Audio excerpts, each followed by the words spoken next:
What's going on, everybody? I wanted to take a break between episodes of Hoarding Buried Alive to talk to you, my subscribers, about Warhammer 40k and why it kind of sucks right now. I have no hype for 9th edition Warhammer 40k basically at all. And you might be like me, so I'm making this video so we can all jump in the comment section down below and chat about it a little bit. I find listening to other people's Warhammer 40k content right now basically pointless because we don't know how the game is going to evolve come October. Warhammer 9th edition, 40k 9th edition, is not really out yet. We basically have the rules, okay, but as far as it comes to building your army, playing the game, like tournaments, it means nothing right now. People are talking about armies as if we know, or as if we don't know, that there's a new codex right around the corner.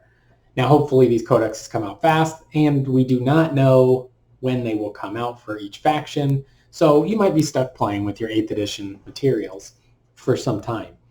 I, on the other hand, sold all my 8th edition books because I knew I didn't care enough about it. Said I will wait until one of my armies' 9th edition codex comes out, and then I will play the game. I've been doing pretty good on not impulse buying anything Warhammer 40k related. Now, I did pick up quite a bit of Warcry stuff, but that's another video. So I want to share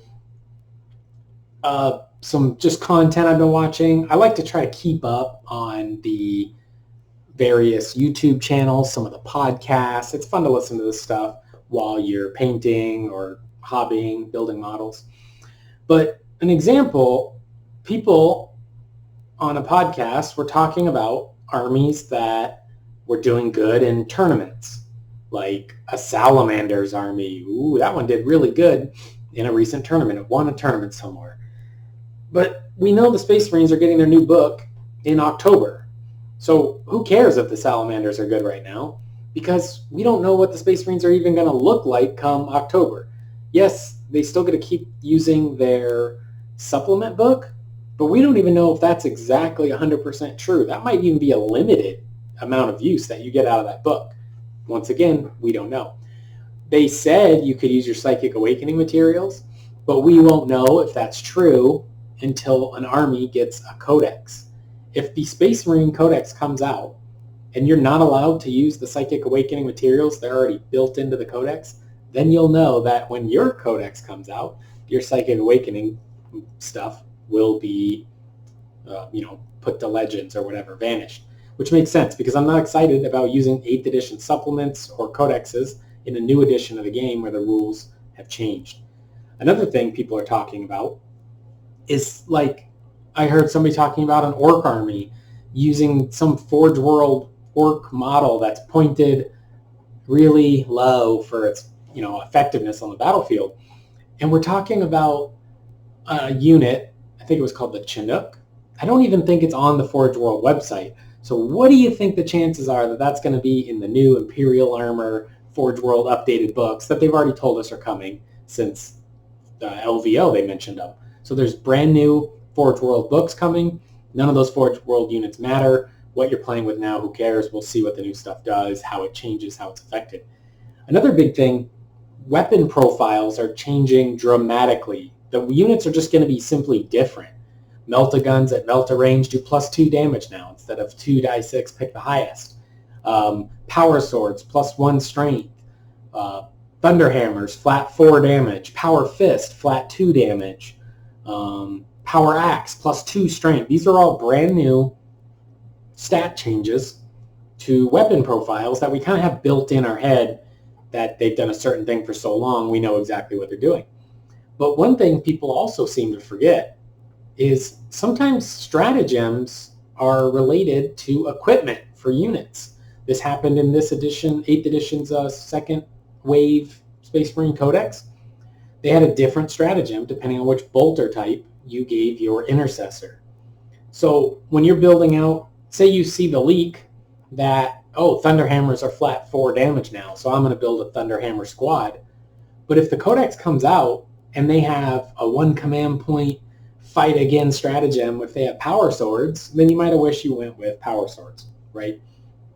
For me, I don't necessarily, I really have no interest in winning a tournament. I hardly have any interest in playing in a tournament or a competitive setting. I play with match play points with friends who I actually enjoy playing with instead of trying to prove my army list making to strangers, I guess, at the game store in like an event.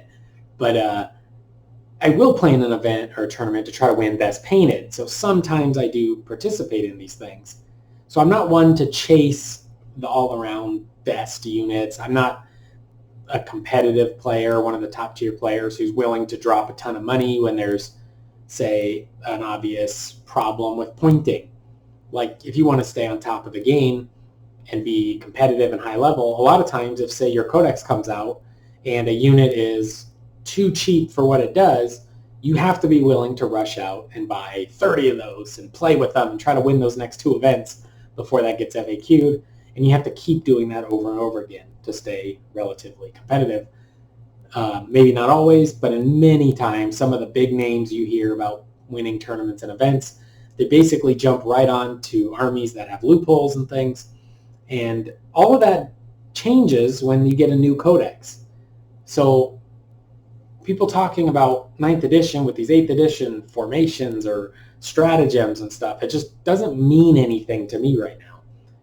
I'm not personally invested. I'm not going to be jumping into 9th edition anytime soon until either Admech or Eldar get a codex. Those are the two armies I'm going to keep for now. And I've been debating on selling some other stuff, or maybe selling all my other stuff 40K related and getting maybe one more small army in the mix. But I don't think it's going to happen because I honestly think I could sell even the Eldar or the Admech and just keep one of the armies and be probably happy. The thing I'm interested in the most about 9th edition is I think with the group of people I play with, Crusade could be really fun. I think there's some value in that. Originally, I was under the impression that Crusade was going to have like its own book or its own supplement that you bought, maybe like Malign Portents did for Age of Sigmar, or even like the Apocalypse break-off kind of expansion game. Something like that really deep dives into the Crusade army building narrative campaign. And I think that's going to be pretty exciting and fun to try with my friends that I basically play games with. And once again, without a new codex, let's say, first, I live in Phoenix, Arizona. And Arizona is not doing well with COVID. All of this maybe is just COVID related. And maybe I don't really care right now because I'm not really getting to go play anyway. I do have an occasional friend or two over, and we get to play Warcry here at my Porter apartment, but that's about it. Not all I'm playing right now. That being said, I have just as much fun playing Warcry with my same group of buddies as I do playing Gloomhaven or Gaslands or Necromunda or Blood Bowl or, not Age of Sigmar, but 40K. We play board games, we play war games, all of that. And it's kind of the same, 6 of us or whatever that rotate in and out that play each other a lot. And it's good times regardless of the game system. So since I don't need 40K to play games and have fun with my friends, once again, I'm not that excited about it. The Crusade system, let's say they all get excited about the new release of 8th edition, or 9th edition, sorry, and they all want to play Crusade. I have options. I could pay for the app, and that would give me access to the books for my armies that I sold, and then I would be able to play with them, which is probably how I would do it, assuming they want to jump right in and start playing that Crusade right away without really any new books. But what I'm saying, if you're like me, you have to hold out till October to see what's actually happening with 9th edition 40K. I know this is a bit of a ramble, but I'm just trying to share some ideas on why possibly I'm not that excited about 9th edition. And I think it just feels like an incomplete launch of the new edition.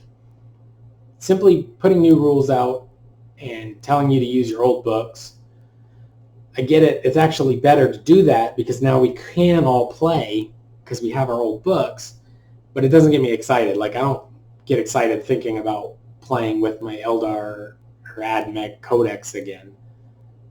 Like, I did it. I want the new book. I want the new stratagems. I want the new point costs, all of that. So come October, when we see the Space Marines and Necron Codex, we'll get a very, very good idea of how weapon profiles are changing more than what is leaked, how army composition's changing. There's been leaked images of, you can only have one captain and 2 lieutenants. And I believe in detachment. There's no more triple captain detachments, triple Thunderhammer captains, things like that. They're fundamentally changing the way you build armies. They're changing the game. And we don't really know what that means with the 9th edition rules. The 9th edition rules just kind of set it up, and the codexes are what are going to basically unveil all these new details about the game. So if you're like me, you're probably just hanging out in your hobby area, getting a little bit of painting done, having a good time. If you're interested, pick up Ghost Brushes on eBay, link in the description below. Of course, it's always fun to get models painted before lockdown ends, have a new painted army. Good times. And I guess that's about it. Let me know if you are excited right now about 9th edition, if it kind of flopped for you. It definitely just never, the hype train, it just didn't catch me. I didn't get on, right? I just don't care that much about it anymore until I see some new codexes. That will give me the thrill, the imagination of new combinations and new armies to play, new ways to maybe play my old armies, new experiences with models I already have, maybe a reason to paint some new models for my AdMech or get a little bit faster at painting my Eldar. I don't know. Just let me know. I've been pretty meh about 9th edition. Are you feeling meh about 9th edition? Let me know down in the description below. Please subscribe and like the video.